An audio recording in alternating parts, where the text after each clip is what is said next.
નમસ્કાર વિદ્યાર્થી મિત્રો, ધોરણ 11 ફિઝિક્સમાં ચેપ્ટર નંબર 3 સુરેખ પદ પર ગતિની ઓલરેડી આપણે શરૂઆત કરેલી છે. વિદ્યાર્થી મિત્રો, લાસ્ટ લેક્ચરની અંદર જે મુદ્દાની ચર્ચા કરી હતી એ મુદ્દાનું નામ હતું પ્રવેગ. સૌથી મહત્ત્વનો પોઈન્ટ એ આપણે લાસ્ટ લેક્ચરની અંદર શીખ્યા હતા. મિત્રો, પ્રવેગમાં એક વસ્તુ શીખ્યા હતા કે એનું સમીકરણ શું થાય તો કે વેગમાં થતો ફેરફાર ના છેદમાં સમયગાળો. સૌથી મહત્ત્વના પોઈન્ટ વિશે એ આપણે લાસ્ટ લેક્ચરની અંદર વાત કરી હતી. એના આગળનામાં વેગ, સરેરાશ વેગ, તત્કાલીન વેગ જેવા અલગ અલગ મુદ્દાની પણ એ આપણે ચર્ચા કરેલી હતી. ત્યારબાદ સરેરાશ અને તત્કાલીન વેગને ધ્યાનમાં રાખીને આપણે એક ન્યુમેરિકલ પણ એ સોલ્વ કરેલા હતા. પ્રવેગ વિશે વાત કરીએ તો પ્રવેગ કેવી રાશિ કહેવાય તો કે સદિશ રાશિ. પ્રવેગ કેવી રાશિ કહેવાય છે? હા, સદિશ રાશિ તરીકે એ આપણે એને ગણીએ છીએ. કેમ સદિશ રાશિ? કારણ કે વેગ એ સદિશ રાશિ છે અને પ્રવેગ એ વેગ પરથી આવે છે, એટલા માટે વેગ સદિશ હોવાથી પ્રવેગ પણ કેવી રાશિ કહેવામાં આવે છે? સદિશ રાશિ તરીકે ઓળખવામાં આવે છે. મિત્રો, આનો એકમ વિચારીએ તો વેગનો એકમ થાય મીટર પર સેકન્ડ, સમયનો એકમ થાય સેકન્ડ, એટલે છેદમાં સેકન્ડ 2 વખત આવ્યા એટલે સેકન્ડનો શું થવાનું છે? વર્ગ. એટલે એકમ શું થશે? મીટર પર સેકન્ડનો સ્ક્વેર. અને એને ધ્યાનમાં રાખીને જો એનું તમારે પારિમાણિક સૂત્ર લખવું હોય તો એ લખી શકાય. m⁻² કિલો તો આવતું નથી એટલે m⁻0. l મીટર 1 છે, t⁻2 છે, પણ ક્યાં છે? છેદમાં, એટલે વેલ્યુ સામે આવશે -2. m0 l⁻1 t⁻2 તરીકે આપણે ઓળખીએ છીએ. ઓકે, તો લાસ્ટ લેક્ચરમાં આના આગળ તત્કાલીન પ્રવેગની પણ એ આપણે વાત કરી હતી. તત્કાલીન પ્રવેગનું સમીકરણ શું બનતું હતું? a બરાબર dv/dt. a બરાબર dv/dt. આમાં બે મુદ્દા આવે. જો આ ધન હોય, જો dv/dt કેવા મળે? ધન મળે, કાં તો કેવા મળે? ઋણ મળે. જો dv/dt ધન મળે તો આપણે એને શું કહેતા હતા? પ્રવેગ, એટલે કે ધન પ્રવેગ. એની દિશા કઈ દિશામાં હોય તો કે ધન x દિશામાં હોય. અને જ્યારે ઋણ મળે ત્યારે એની દિશા કઈ દિશામાં હોય? ઋણ x દિશામાં હોય. આ રીતની આપણે એ માહિતી લાસ્ટ લેક્ચરની અંદર એ શીખેલા હતા. બરાબર મિત્રો, આજના લેક્ચરની અંદર જે પોઈન્ટ તરફ આગળ વધવું છે એ છે નિયમિત અને અનિયમિત ગતિ. સૌ પ્રથમ તો તમારે નિયમિત ગતિ છે, કોઈ પણ ગતિ થઈ રહી છે, માનો કોઈ વાહન ગતિમાં છે, તો એ વાહન કયા પ્રકારની ગતિ કરે છે, મતલબ કે નિયમિત કે અનિયમિત, આ બેમાંથી કયા પ્રકારની ગતિ કરી રહ્યું છે એ શીખવું હોય, એ સમજવું હોય, એ જાણવું હોય તો આપણને એની વેગની વેલ્યુ ખબર હોવી જોઈએ. એની વેગની કિંમત જો આપણે જાણી શકતા હોઈએ તો આપણે એવું કહી શકીએ કે હા, જે તે ગતિ એ નિયમિત છે કે અનિયમિત ગતિ, વેગ અથવા તો ઝડપ. તો એના માટે એ જે મુદ્દા તરફ આગળ વધવાનું છે તો એનો પહેલો જે મુદ્દો છે એ આપણે એવું વિચારીએ છીએ કે ધારો કે પદાર્થ કેવો છે? સ્થિર છે. ધારો કે પદાર્થ કેવો છે? સ્થિર છે. હવે જેમ જેમ સમય આગળ વધે છે એમ એમ પદાર્થ તો કેવો રહે છે? સ્થિર જ છે. સમય ધીમે ધીમે આગળ વધ્યા કરે છે. તો આનો મારે x એટલે કે સમય અને x એટલે કે અંતર અને t એટલે સમય, x ઓફ t નો આલેખ મારે ડ્રો કરવો હોય તો x વિરુદ્ધ સમયનો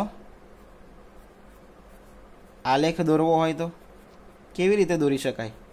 ખાસ સમજવાનો મુદ્દો છે.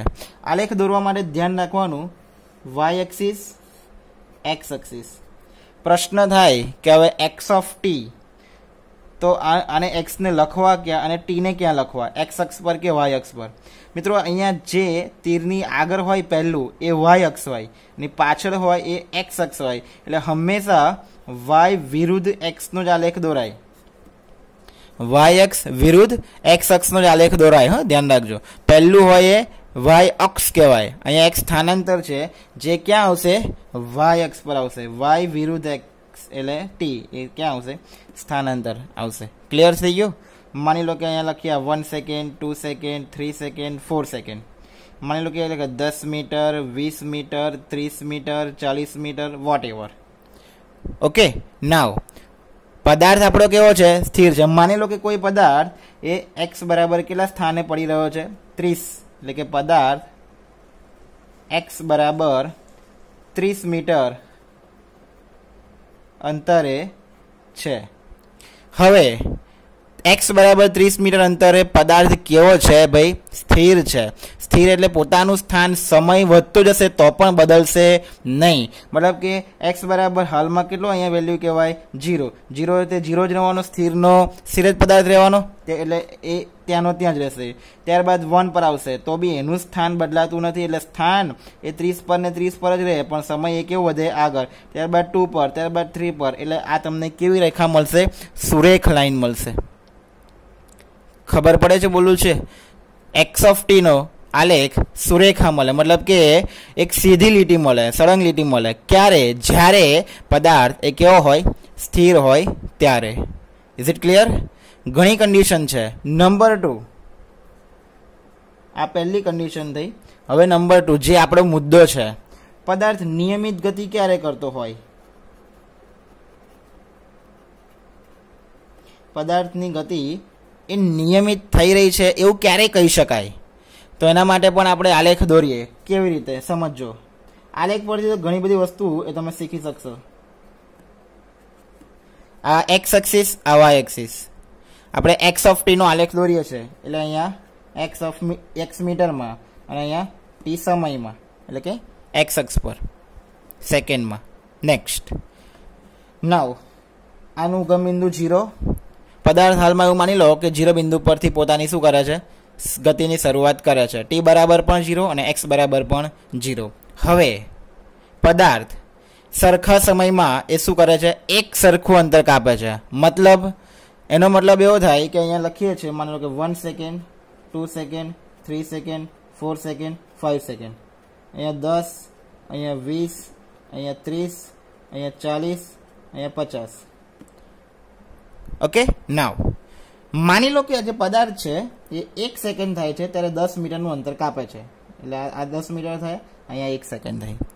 હવે નિયમિત છે કે નહીં દર્શાવવા માટે બીજી સેકન્ડ થાય ને ત્યારે પણ તમારું બીજું 10 મીટર અંતર કપાવવું જ જોઈએ. મતલબ કે એક સરખા સમયમાં એક સરખું અંતર કાપે. જોઈ શકો તમે, એક આ 3 તો 30, 4 તો 40, 5 તો 50. મતલબ કે એવરી સેકન્ડ, દરેક સેકન્ડે પદાર્થ એ એક સરખું અંતર કાપે છે. અને જો આવું શક્ય બનતું હોય, જો આવી કોઈ ગતિ થતી હોય, તો આ પ્રકારની ગતિને એક કેવી ગતિ કહેવામાં આવે છે? નિયમિત ગતિ તરીકે ઓળખવામાં આવે છે. મતલબ કે જે પદાર્થ એક સરખા સમયમાં એક સરખું અંતર કાપતો હોય તો તે પદાર્થને એ ગતિને શું કહેવામાં આવે છે? નિયમિત ગતિ તરીકે ઓળખવામાં આવે છે. તો લખી શકાય અહીંયા, પદાર્થ જ્યારે એક સરખા સમયગાળામાં એક સરખું અંતર કાપે છે, એક સરખું અંતર કાપે છે, તો તેવી ગતિને એ કઈ ગતિ કહેવામાં આવે છે? નિયમિત ગતિ તરીકે ઓળખવામાં આવે છે. તેવી ગતિને એ કઈ ગતિ કહેવામાં આવે છે? નિયમિત ગતિ તરીકે ઓળખવામાં આવે છે. સમજમાં આવે છે વાત? મુદ્દો ખાસ સમજો. આ ટોપિક જે છે એ તમને ક્લિયર થશે તો અનિયમિત ગતિ તો એમનેમ ખબર પડી જશે. હવે જો નિયમિત એટલે શું ખબર પડી? 1 સેકન્ડ થાય, માનો કે 1 સેકન્ડમાં 1 મીટર અંતર કપાય, તો બીજી સેકન્ડમાં પણ 1 મીટર અંતર થવું જોઈએ, ત્રીજી સેકન્ડમાં પણ 1 મીટર અંતર થવું જોઈએ. 5 સેકન્ડ હોય તો 5 મીટર અંતર કપાવવું જોઈએ, 10 સેકન્ડ હોય તો 10 મીટર અંતર કપાવવું જોઈએ. પણ એની એવરી સેકન્ડને પણ તમારે ધ્યાનમાં રાખવું પડે છે. ખબર પડી ગઈ? અનિયમિત ગતિ એ કોને કહેવાય? જો નિયમિત ખબર પડી ગઈ તો અનિયમિત એટલે આનું એક્ઝેક્ટ રિવર્સ. સરખા સમયમાં સરખું અંતર કપાતું ના હોય તો એ દરમિયાન જે ગતિ થઈ છે તેને શું કહેવામાં આવે છે? અનિયમિત ગતિ તરીકે ઓળખવામાં આવે છે. તો જોઈએ આગળ. નેક્સ્ટ જોઈએ, જો ગતિ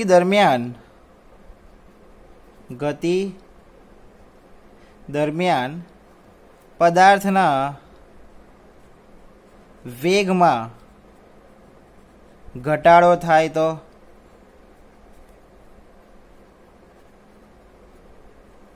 શક્ય છે એવું? હા, છે જ ને શક્ય, કેમ નહીં?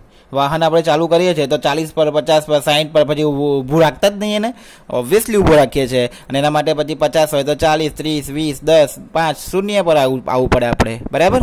તો ગતિ દરમિયાન પદાર્થના વેગમાં એ ઘટાડો થાય તો એના માટેનો આલેખ કેવો આવે? એક્સ ઓફ ટીનો દોરવો હોય તો સર પ્રશ્ન થાય કે એના માટે કેવો આલેખ દોરી શકાય? બહુ સિમ્પલ અને સારો પ્રશ્ન છે. એક્સ વિરુદ્ધ ટી એટલે કે સમય વિરુદ્ધ સ્થાન વિરુદ્ધ સમયનો આલેખ દોરી રહ્યા છે આપણે. વાય વિરુદ્ધ એક્સ આવે એટલા માટે હંમેશા વાય અક્ષને વાય પર લખીશું અને એક્સ અક્ષને એક્સ અક્ષ પર લખીશું. આ જે છે એ કેરેક્ટર બતાવે છે, એવું ના માનતા કે આ એક્સ વાય બોલે છે ને વાય એક્સ બોલે છે, એવું નથી. આ એક્સ એટલે શું દર્શાવે છે? સ્થાન બતાવે છે, સ્થાન. અને આ ટી શું બતાવે છે? સમય બતાવે છે. ક્લિયર? આ સ્થાન એ પહેલું છે, એરાની આગળ છે, એટલે આપણે આલેખ દોરીએ ત્યારે એ વાય અક્ષ પર લેવાનું, વાય એક્સિસ પર લેવાની. અને ટી એ સમય છે, સમયને આપણે એક્સ અક્ષિસ પર લઈએ. એરાની આગળ હોય એ વાય અક્ષ, એરાની પાછળ હોય એ એક્સ અક્ષ. હંમેશા આ રીતનો તમને જો સિમ્બોલિક વેલ્યુ આપેલી હોય ને ત્યારે એને એક્સ અક્ષ પર બતાવો કે વાય અક્ષ પર બતાવો, એના માટે વાય અક્ષ વિરુદ્ધ એક્સ અક્ષ જ આવે. નેક્સ્ટ, આ ઉગમ બિંદુ 0. હવે અહીંયા લખ્યું છે કે પદાર્થના વેગમાં શું થઈ રહ્યું છે? ઘટાડો થઈ રહ્યો છે. ઘટાડો થઈ રહ્યો છે એનો મતલબ સમજીએ. 1, 2, 3, 4, 5 સેકન્ડ લઈએ. 1 મીટર, 2, 3, 4, 5 મીટર લઈએ. આ મીટર છે અને સેકન્ડ છે. ક્લિયર છે? હવે કોઈ એવો એક સમય લઈએ છે કે જ્યારે પદાર્થ કેટલા મીટર પર છે? 5 મીટર પર છે. 5 મીટરથી એના વેગમાં ક્રમશઃ એ શું જોવા મળી રહ્યો છે?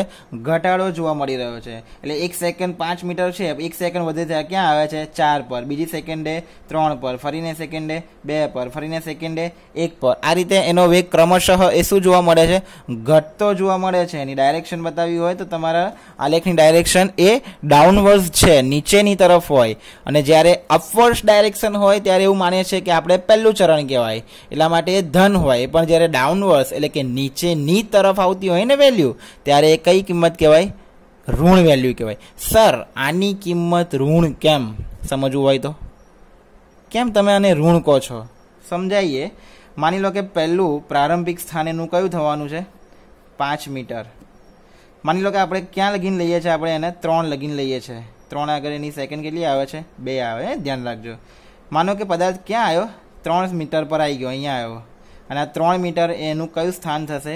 અંતિમ સ્થાન. 0 એ તમારું કયું સમય થશે? પ્રારંભિક સમય. 2 એ તમારો કયો સમય થશે? અંતિમ સમય. શાંતિથી સમજજો. આપણે એને નામ આપી દેવું હોય તો શું અપાય? આને x1 પ્રારંભિક સ્થાન, આને x2 અંતિમ સ્થાન, આને t1 પ્રારંભિક સમય, અને t2 અંતિમ સમય. હવે આપણે શોધવો છે કઈ વેલ્યુ? વેગ. ઘટે છે કે વધે છે એ જ શોધવું છે ને આપણે.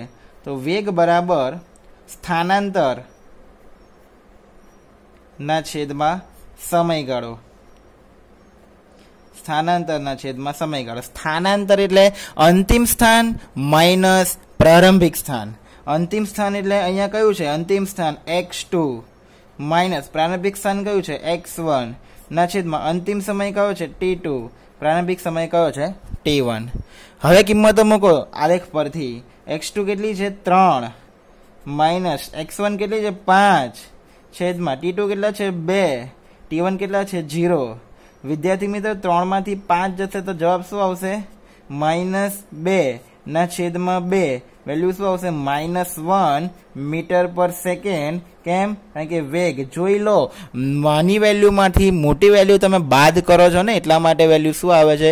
નેગેટિવ આવે છે, માઇનસ આવે છે. હંમેશા તમારે વેગનું સ્થાનાંતર શોધવું હોય તો અંતિમમાંથી જ પ્રારંભિક સ્થાન બાદ કરવાનું. કોઈ પણનો તફાવત શોધવો હોય તો અંતિમ તફાવતમાંથી જ પ્રારંભિક તફાવત તમારે એ બાદ કરવો પડે. Is it okay? એટલા માટે મેં એસ્પેશિયલી વર્ડ શબ્દ એ શું લખ્યો છે અહીંયા? વેગ લખ્યો છે. ઝડપ નહીં લખી મેં. જો હું ઝડપ લખત તો મારે મોટી વેલ્યુમાંથી નાની વેલ્યુ બાદ કરવી પડત, કારણ કે ઝડપને દિશા સાથે કોઈ લેવા દેવા નથી.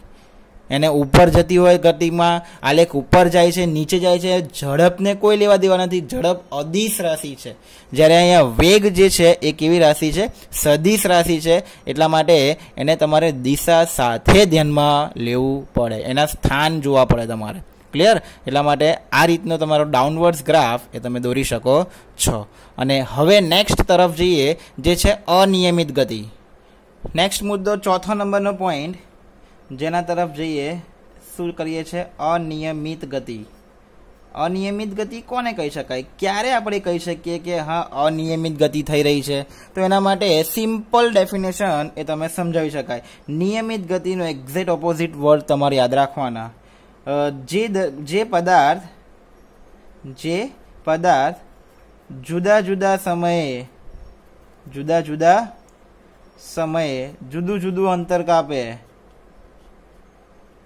જુદું અંતર કાપે છે, તો તેવી ગતિને એ કેવી ગતિ કહેવામાં આવે છે? અનિયમિત ગતિ તરીકે ઓળખવામાં આવે છે. સમજાય એવો જ પોઈન્ટ છે, એકદમ સિમ્પલ. સમય અને અંતર એ એક સરખા હોતા નથી એવી ગતિ, મતલબ કે 1 સેકન્ડ, માનો કે આપણે વેહિકલ સ્ટાર્ટ કરીએ ત્યારે આપણી હજુ સ્થિર છે, ત્યારે સ્પીડ 0 છે. હવે ધીરે ધીરે આપણે એક્સેલરેટર પ્રવેગ વધારીશું, ત્યારે ધીમે ધીમે પદાર્થની ગતિ 10 આવશે, ત્યારબાદ 20 આવશે, ત્યારબાદ 30 આવશે, ત્યારબાદ વચ્ચે ટ્રાફિક આવ્યો અથવા બમ્પ આવ્યો તો આપણે 25-20 ઘટાડીશું પણ ખરા, ફરી પાછા વધારીએ, ફરી પાછા ઘટાડીએ. એટલે વધઘટ ઘટનો જે ગ્રાફ છે એ તમારો જળવાઈ રહે. એટલે એ વેલ્યુ તમારી હંમેશા સમાન રહે નહીં. તો એવી ગતિને કેવી ગતિ કહેવામાં આવે છે? અનિયમિત ગતિ તરીકે એ આપણે ઓળખવામાં આવે છે. હવે વિચારવાની બાબત એ છે કે આપણે એક્સ ઓફ ટીનો આલેખ મારે દોરવો છે. એક્સ ઓફ ટી, તો અહીંયા એક્સ લઉં છું સ્થાન, અહીંયા વાય લઉં છું સમય. નાવ હવે વિચારીએ કે અનિયમિત ગતિ એટલે આ 1, આ 2, આ 3, આ 4, આ 5, આ 6, આ 10, આ 20, આ 30, આ 40, આ 50, આ 60, વોટ એવર તમારે આગળ લઈ શકાય. અનિયમિત ગતિ, માનો કે પદાર્થ 10 મીટર પરથી સ્ટાર્ટ કરે છે, ધીમે ધીમે એનો વેગ પહેલાં શું થાય છે? વધે છે, પછી પાછો ધીમે રહીને વેગ ઘટે છે, ફરી પાછો વધે છે, ફરી વધે છે, ફરી એકદમ ઘટે છે, ફરી પાછો વધે છે. એટલે આની કોઈ તમારી એ લિમિટ હોતી નથી. તમને ખબર ના હોય કે તમારો વેગ એ 1 સેકન્ડમાં એક સરખો વધવો જોઈએ. ઇન શોર્ટ, જુદા જુદા સમયમાં જે અંતર કપાય છે એ બધું અંતર એ કેવું છે? એકદમ અલગ અલગ છે, જુદું છે. તો આ પ્રકારની જે ગતિ થઈ રહી હોય તો એવી ગતિને કઈ ગતિ તરીકે ઓળખવામાં આવે છે? અનિયમિત ગતિ તરીકે એ ઓળખવામાં આવે છે. અનિયમિત ગતિ પાછળ જવાબદાર વસ્તુ શું? કઈ વસ્તુ? તો કે એનો પ્રવેગ અથવા એનો વેગ. વેગમાં ઓબ્વિયસલી એ શું જોવા મળે? વધારો ઘટાડો જોવા મળતો હોય. વેગમાં વધારો ઘટાડો જોવા મળે તો એ વેગ કોના સાથે સંકળાયેલો છે? તો કે પ્રવેગ સાથે. તો એ પ્રવેગ પણ એ ધીમે ધીમે શું થાય? વધઘટ જોવા મળતો હોય છે. ક્લિયર? તો આ રીતે તમે નિયમિત ગતિ, અનિયમિત ગતિ વિશેની પણ ચર્ચા કરી શકો છો. નેક્સ્ટ. તો મિત્રો, હવે આપણને પ્રશ્ન થાય કે આપણને કોઈ આલેખ આપેલો હોય, એ આલેખ પરથી આપણે કઈ ગતિમાં કેટલો વેગ ધન છે, ઋણ છે કે શૂન્ય છે, એ કેમનું જાણી શકીએ? વેગની વેલ્યુ ધન છે, ઋણ છે કે શૂન્ય છે, એ કેમનું નક્કી શકાય? તો નેક્સ્ટ મુદ્દો જોઈએ છે વેગનું મૂલ્ય ધન, ઋણ કે શૂન્ય તે નક્કી કરવું. સમજો ખાસ, કયા ગતિ દરમિયાન વેગનું મૂલ્ય ધન છે, ક્યારે ઋણ છે અને ક્યારે શૂન્ય છે. આપણે પહેલી કન્ડિશન જોઈએ, એમાં એક આલેખ એક્સ ઓફ ટી નો દોરીએ. ખાસ સમજો, સ્થાન વિરુદ્ધ સમય, ઉગમ બિંદુ 0. માની લો કે કોઈ ગતિ થઈ રહી છે અને આપણે એનો ગ્રાફ દોર્યા છે, અને એ ગ્રાફ આપણને કંઈક આવો મળે છે. સીધી રેખા પણ ડાયાગોનલ. તો આ ઇન્ડિકેટ શું કરે છે? તો કે સરખા સમયમાં સરખું અંતર કપાય છે. આ લાઈન શું ઇન્ડિકેટ કરે છે? સરખા સમયમાં એક સરખું અંતર કપાય છે. અને બીજું, એ કઈ દિશા તરફ જઈ રહ્યું છે?